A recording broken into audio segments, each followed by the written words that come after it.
Police department, search warrant! Open the door! Just ahead on Washington to Washington. The police kicked down the door, and this time, taking some deals back prior to, they said, hey, you're looking at 20 years. You're looking at a 20-year sentence. How old were you? I was 26 at the time. The second case this morning is State of Washington versus Shannon Blake. The Blake decision by the Washington Supreme Court in 2021 meant the end of an era of long sentences for drug possession.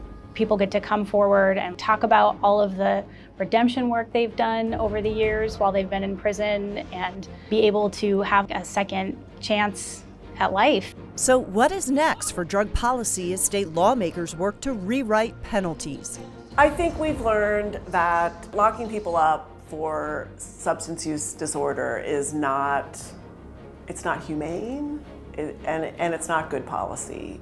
There's places in the cycle of being a criminal and getting through the system that are broken in Washington State.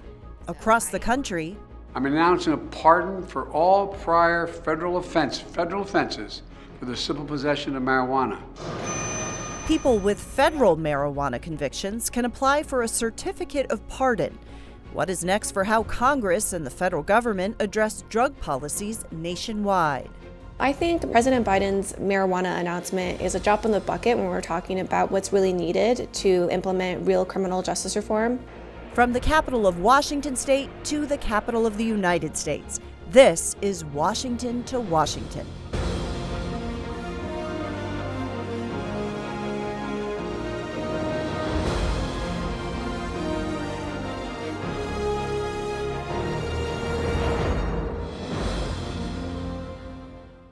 Hello and welcome to Washington. I'm Jennifer Huntley in Washington State. For years, drug policy in the U.S. and in Washington State included harsh penalties and prison time. In recent years, policies have begun to change, and it's no more evident than here in the Evergreen State. In 2012, voters approved marijuana use for those 21 and older, and less than 10 years later, a ruling by the state Supreme Court forced the legislature to rewrite the state's drug possession laws. It was February 2021. Washington State and the world were still in the midst of a global pandemic. State lawmakers were meeting virtually, and a landmark decision by the Washington Supreme Court upended drug possession policy. The Blake decision ruled that Washington's felony drug possession law was unconstitutional. Thousands of drug possession convictions were theoretically voided overnight. I'm born right here in Washington State, Tacoma, Washington, actually a block away from where we're sitting right now. Convictions like Faraji Bakhti's. But before we get to that part of his story, let's start from the beginning. I was born in 1980, and Tacoma was a lot different then, a lot different. It was on the precipice of thriving. And then crack cocaine came and decimated my community. His dad got out of the military and began dealing drugs. For a few years, we had a pretty good life. It seemed like everything was available. And then the crack epidemic, pandemic, whatever we want to call it, gobbled him. He tried it, and he shared it with my mother. And that became their most desired objective, no longer being parents. His parents became addicts. Bakhti was placed with relatives and then in and out of foster care for years, until at age 18, he aged out. Just about to have a kid, and like, let me go get an apartment. Let me take this maybe $5.25 an hour working at McDonald's. And then I discovered, hey, you have to make 3 times the rent. You have to have first, last, and a security deposit. And so filling out these applications, every time I was rejected, I didn't have the credit, I didn't have the name. Homelessness came, and Bakhti turned to selling drugs to support his children. I was a kid, and I was having kids back to back. And before my daughter was born, I caught my first felony drug charge. He was in and out of prison for most of his 20s. Speaking with my probation officer, I said, I just want to be a father. And if my children are hungry and my children are cold, I'm gonna sell drugs again. At 26 years old, he was arrested one last time and went to trial and lost, and was sentenced to 20 years in prison. By the time the Blake decision came out, I was in total for 14 years. so 14 years, you hear about the Blake decision. Did you know right away that it could help you? I'm like, well, all my whole criminal history is drugs. They're saying they're taking away possessions. If they take away my first possession that had this gun enhancement attached, I can no longer qualify for 20 years, period. I can only do 10 years. I've been in 14. I'm going home instantly. Bhakti's case was more complicated, as he wasn't just in for felony drug possession. He also had intent to distribute charges and a gun possession charge. But he was able to get an attorney and plead his case to a judge All rise. that he had served his time. If you think that after 14 years and watching my children be 6, 7, and 8, and now be 20, 21, and 22, and me just having a granddaughter 2 months ago, that I haven't changed, if you're not able to look at my history and see in these last few years that I've took more programming, I'm 3 courses away from an associate's degree, I'm in Girl Scouts Beyond Bars with my daughter, I'm an advocate, pro-advocate of yoga behind bars. Like, if you can't see that, Your Honor, and witness who's in front of you today, then what is these new laws even for? Bhakti was released on June 23, 2021, just months after the Blake decision. Department of Corrections was really great about generating, reports of people who were potentially Blake impacted. Grace O'Connor is the managing attorney for the Blake Defense Program in the state's public defender's office. O'Connor says the first priority for the office was to track down inmates serving time for drug possession. Most of those people were dealt with either by a county response or by a governor pardon early on in the process. Because that was easy. Because that was easy, right. But from there, the work got more complicated. You had folks who were serving a possession conviction plus something else. So they maybe wouldn't be released necessarily as a result of Blake, but certainly their sentence had to be recalculated. And then there's a third population in prison, which is what we call the history population, and those are people who are serving a conviction for something unrelated to a drug possession conviction, but they have drug possession in their history.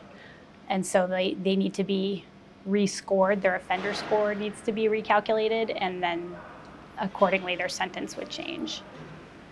And could be decreased substantially, or? Yeah, could be decreased substantially. Complicating factors even more is the way public defense is handled in the state. We have these different models of public defense. It's county run, but then we also have, 39 different elected prosecutors who all do 39 different things with regard to Blake. Some are willing to vacate attempted drug possession conviction, when you're convicted of attempted drug possession as opposed to actually possessing the drugs. Some prosecutors are willing to vacate those. Others are not. The State v. Blake decision didn't speak to that, right? Based on data from the Washington State Patrol, about 55,000 Blake convictions have been vacated by the state in the last 2 years, with about 37,000 people being impacted. But the state has no central data system to determine how many of those people are currently in prison and how many have served their time. As for how many cases are still out there, according to the Administrative Office of the Courts, there are at least 230,000 Superior Court cases and about 136,000 cases in district and municipal court that would benefit from Blake, either in reduced prison time or a recalculating of fines. Another challenge, the Superior Court cases date back to the year 2000, and the state's drug possession law was enacted in 1971. Meaning there are years of data on cases from different municipalities that have yet to be accessed. So far, the state has allocated about $125 million to fund an array of legal and financial costs related to Blake cases. The money is distributed to municipalities to pay resentencing costs, reimburse court fines paid by Blake-impacted individuals, and pay for both state and local attorney fees. Public defense in Washington is not a statewide system. So my office manages sort of discrete programs, but by and large, public defense is a county and local function. So is this an argument for a unified court system within the state? Yeah, that's a bit of a hot button topic, but certainly the delivery of Blake relief would be easier if we had a unified court system or a unified criminal justice system. I don't think that's debatable. Faraji Bhakti isn't letting his past define his future.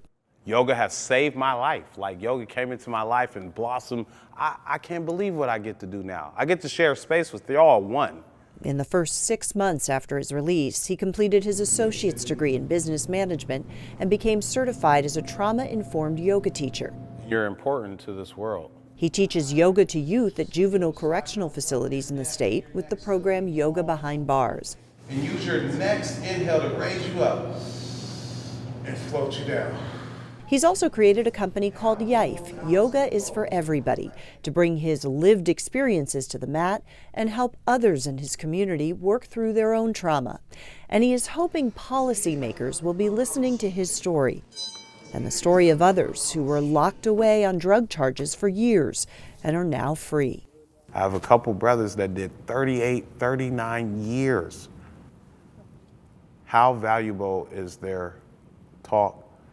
Why isn't that the first thing? Hey, we want you to come in, here it is. We're gleaning for solutions to these problems. So we should be the first ones at the table. We should be the ones that are being asked these questions. For information on help with Blake relief or to connect with an attorney, you can call the Blake hotline at 360-586-3164, extension 218, or visit the State vs. Blake webpage at the Washington State Office of Public Defense. Well, as attorneys for the state and the court system work with counties to track down Blake cases and provide relief, lawmakers at the state capitol have been working to update drug possession laws. Most people want something different than what we've had for the last 50 years. State Senator June Robinson is the prime sponsor of a bill that aims to replace the old unconstitutional law with a new drug law for a new century. Thinking and society has changed since those laws were put in place. After the Blake ruling, the legislature passed a simple fix to make drug possession a misdemeanor. But that law is set to end on July 1st of this year, meaning the lawmakers need to act this session to decide what kind of penalty should be in place for drug possession. It's now up to us to bring a policy to our communities that can work for the people who need it. Senator Robinson says the court decision was a catalyst for change. It really steps back, recognizes that the war on drugs didn't work. Here we are, 2023, and we have a chance to think about addiction as an illness and that someone might be using drugs because they're addicted, and how can we do that differently. The debate continues on how harsh a penalty offenders should face. Regardless, the bill gives people charged solely with drug possession the chance to enter treatment in a pretrial diversion program. I think we've learned that locking people up for substance use disorder is not humane, and it's not good policy. It's expensive. It doesn't result in lives being sort of put back on a healthy path. There is general agreement between Democrats and Republicans that treating drug possession as just a crime doesn't work. I think that what we think together holistically is that you should never criminalize addiction, and we need to help people. I think the path to get there is quite different. State Representative Gina Mosbrucker is the Republican leader of the House Public Safety Committee. She says part of the challenge is access to facilities for treatment, especially in more rural areas. Someone who is willing to go for help might have to wait weeks for a bed in a treatment center. That's why she thinks jail is still a reasonable option. So we're saying do something immediately. You have to get them help, even if it means incarceration for a short time, because as in the Yakima Valley, it's very cold. And so when you're shooting heroin on the sidewalk and we're ignoring you, sometimes a jail cell for the night is a better choice, right? It could save their lives. They have the 3 meals a day, they have the warmth, they have a bed. But then the question becomes, what next? Funding pop-up treatment centers in rural areas is one way to provide access to those communities. Addiction often in rural areas looks a lot different than downtown Seattle. And I think we keep trying to shine a light on that, and so you can see that for us to solve the problem, it may look different than Seattle. So we're trying to make sure that's part of the conversation. Mosbrucker sees addiction, mental health, and crime as issues that overlap. It's key. It's determining so many other policy areas, and families are suffering on all fronts. We're concerned about crime in the neighborhoods, and we're concerned about the way people are treated at the same time. We want to make sure that we're not over criminalizing someone, but we have to keep the neighborhood safe at the same time. Regardless of how lawmakers address the Blake decision, this to me is an emergency, it's a crisis, and we have to work together, hopefully today on the floor, for a strong yes vote. the effort to unwind decades of getting tough on drugs will take time. This is going to be something that will take years to really implement. I think municipal courts will start the process, and then I'm sure they'll come back and say, we need this change or that change to the law, we need additional resources to carry it out the way the legislature intended. I mean, this is not going to finish on April 23rd when we finish the legislative session. Senator Robinson's bill, Senate Bill 5536, would cost about $70 million for treatment programs for 2 years. As for a uniformed approach to delivering Blake relief, House Bill 1492 did not make it out of committee this session. It would have created a streamlined process across all 39 counties. When we come back, when we're talking about a system that incarcerates 2.3 million people on any given day, so really we need to do much more to really have criminal justice reform at the federal level. what role does the federal government play in drug policy, and how much of an impact does it have on states? Welcome back. The Department of Justice announced in early March that people with federal marijuana convictions can apply for a certificate of proof that they have been pardoned. The announcement came 5 months after President Joe Biden announced the pardons. As I said when I ran for president, no one should be in jail just for using or possessing marijuana. It's already legal in many states, and criminal records for marijuana possession have led to needless barriers to employment, to housing, to educational opportunities. And that's before you address the racial disparities around who suffers the consequences. While white and black and brown people use marijuana at similar rates, black and brown people are arrested, prosecuted, and convicted at disproportionately higher rates. While advocates championed the president's move, it also highlighted what impact the president and Congress can have on drug policy and what they might do next. I'm announcing a pardon for all prior federal offenses for the simple possession of marijuana. When President Biden granted a pardon to people convicted of simple marijuana possession under federal law, it amounted to the most extensive White House action on U.S. drug policy so far. But the pardon is limited to only about 6,500 people in the U.S., since the majority of marijuana convictions are at the state level. If governors took action and also pardoned folks, we would see the impacts of that announcement be much larger. The Drug Policy Alliance is a nonprofit that works to advance policies regarding drug use and drug prohibition.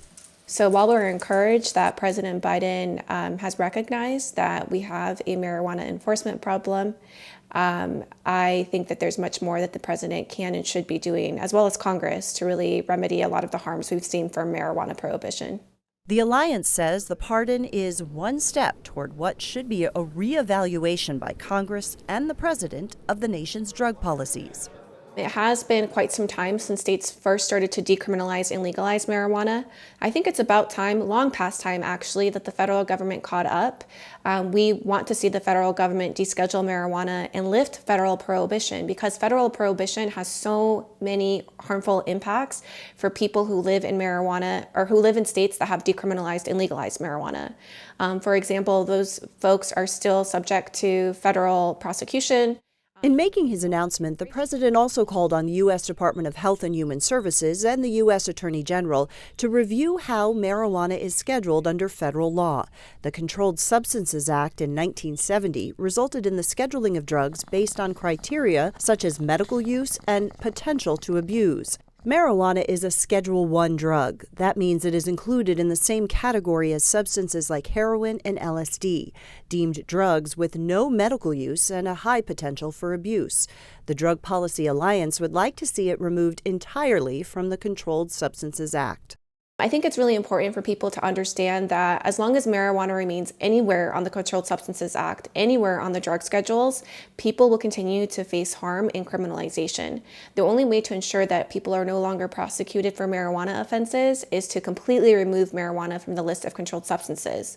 Currently, 39 states and Washington, D.C. have comprehensive medical marijuana programs, and 21 states and D.C. have legalized recreational adult use. Polling consistently shows that about 2/3 of Americans support legalizing marijuana. I really do think that the federal government has to set the tone when it comes to drug policy and other major issues. And that's because actually when it comes to drugs, it's especially important because a lot of states follow the scheduling process that the federal branch puts forward. The Drug Policy Alliance is following legislation in Congress that could change drug possession laws, but they believe the federal government can do more without Congress having to act. The federal government does set the standard in a lot of ways, so I think it's really important that criminal justice reform come from the federal level, not just from Congress through legislation, but again. Perez Medina says a key shift in drug policy reform has been the focus on addiction as a public health issue, and that has changed how people think about how to address drug abuse overall. Drug policy has evolved a lot over the years. At the very beginning of the Drug Policy Alliance's work, we were working to change people's minds generally just about marijuana, to get people to support the decriminalization of marijuana and then later legalization of marijuana at the state level. But now, I think we're sort of in a different time where, one, on marijuana especially, most of the public supports marijuana legalization across party lines, across demographic groups. We're hopeful that people will, continue to see drug policy as a public health issue and, decouple that from stigma. President Biden recently released his 2024 budget request to Congress, which included more than $46 billion for national drug control programs. Some of that money would go specifically to address the overdose epidemic due to fentanyl. The budget also includes an increase in funds toward expanding access for treatment, as well as going after drug traffickers. Meanwhile, a bipartisan group of lawmakers is calling on the president to reinstate the director of the Office of National Drug Control Policy to a cabinet-level position. The lawmakers say that reevaluating the Drug Control Office to the cabinet will allow for the full resources of the federal government to address the drug epidemic in the U.S. As states debate new marijuana laws and deal with the fentanyl epidemic in their own backyards, here in Washington state and across the country, policymakers have an opportunity to find a solution that won't repeat the mistakes from the war on drugs. From Washington state, thank you for watching. We hope you'll join us next time on Washington to Washington.